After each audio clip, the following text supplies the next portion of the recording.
بسم اللہ الرحمن الرحیم۔ السلام علیکم۔ آج میں خواتین کے لیے ایک نہایت ہی کارآمد ویڈیو لے کے حاضر ہوئی ہوں۔ محسوس ایام میں ٹھنڈا پانی کیوں نہیں پینا چاہیے؟ حالت حیض میں اگر ہم ٹھنڈے پانی کا استعمال کرتے ہیں تو یہ خواتین کے جسمانی توازن میں بگاڑ پیدا کرتا ہے اور ہارمونز مسائل کو بڑھاتا ہے۔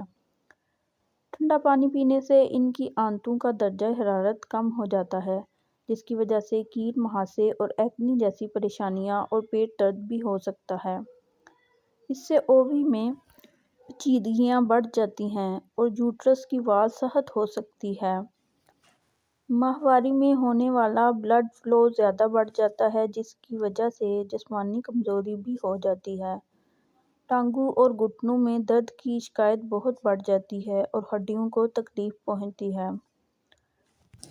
خواتین کو اپنے محسوس ایام میں نہ صرف ٹھنڈا پانی پینے سے گریز کرنا چاہیے بلکہ سردی میں پانی کا استعمال بھی کم سے کم کرنا چاہیے تاکہ ان سب مسائل سے بچا جا سکے۔